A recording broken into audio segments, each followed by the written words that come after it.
Hey guys, it's Ollie. Welcome back to my YouTube channel and welcome back to Zoomus. If you hear anything in the background, it's probably my dogs and my cats. They all seem to have the zoomies right now for some reason, so please ignore that. So in today's Zoomus video, we will be talking about brumation. So if you are a reptile or amphibian keeper, you may have noticed that your animal is maybe slowing down during these colder months, or is maybe refusing food a little bit more, and brumation might be the cause of that. So what is brumation? So brumation is pretty similar to hibernation, except for cold-blooded animals like reptiles and amphibians. So reptiles and amphibians are ectothermic, which is also called cold-blooded, meaning that their internal temperature is completely dependent on their outside temperature, on their environment, which is very important to keep in mind while we go through all this. Another thing that's really important to understand brumation is that animals like reptiles and amphibians cannot fully digest their food without heat. So in the wild in the winter, they can't fully digest their food because of the temperatures, and food is pretty scarce in the winter. So when animals like snakes, lizards, and frogs hunt, it uses a lot of energy. So reptiles and amphibians really rely on stored fat and stored nutrients to get them through the cold months. So a lot of people like to think that hibernation or even brumation is just them sleeping all winter, and that's not the case. We're not going to really get into hibernation in this video because it's all about brumation, but it's pretty similar. So what do they do in the wild? Most of the time they'll bury themselves, they'll hide away somewhere nice and snug, even together most of the time. Some species, like some turtles and frogs, will even go into the water and brumate in the water until the warmer months. So that's all great. It makes sense of why they would do it in the wild, but why would they do it in captivity where we give them their food and we give them the heat that they need? The simple answer to this is that it's just hardwired at this point. It's just how they react to this time of year. Normally they just know. It's important to remember that if your lizard or snake is brumating on their own, it has nothing to do with your care. You probably didn't do anything wrong. Some just do it. Now it's important to know that not all snakes or lizards or frogs or toads will do it, and not all individuals will even do it the same way. Brumation in captivity is not a concern at all, unless they might have some underlying health concerns, like you're noticing maybe that they're wheezing or sneezing, or maybe their eyes are cloudy or something. Then you might want to seek some vet care.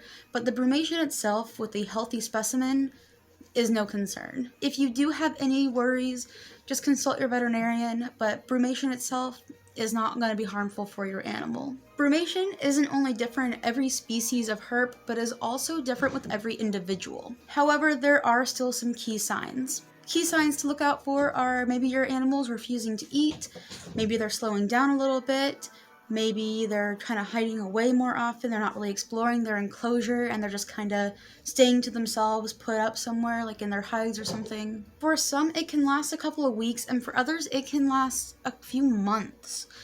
Now, for a new keeper, this can be super concerning. I know that if I didn't know what brumation was, I would be super concerned as a new keeper. But again, brumation is not a cause for concern. The best thing you can do is kind of just try to stay calm, stay collected, and know that this is all a natural process.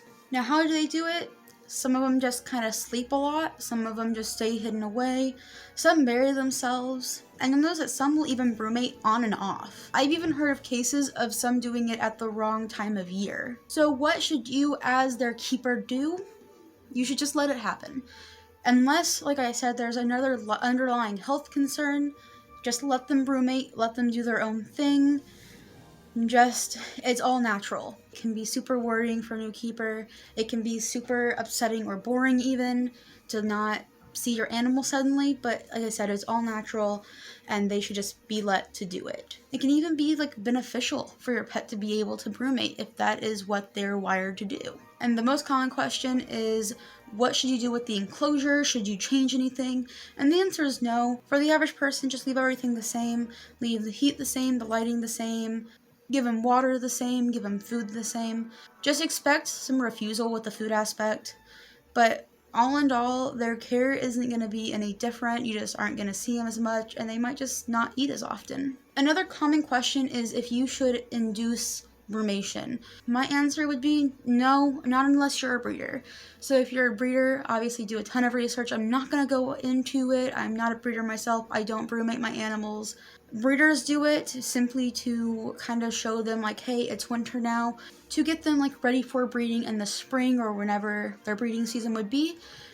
But that would be the only reason and the only time where I would say that inducing brumation would be okay.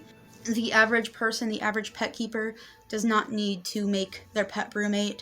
If your pet doesn't brumate, they just don't brumate. But anyway, that is all I have for you today. I try to keep it pretty short, pretty simple. But a lot of new keepers don't really know about brumation, and I figured it's appropriate since we are in December and a lot of people are experiencing their first brumation.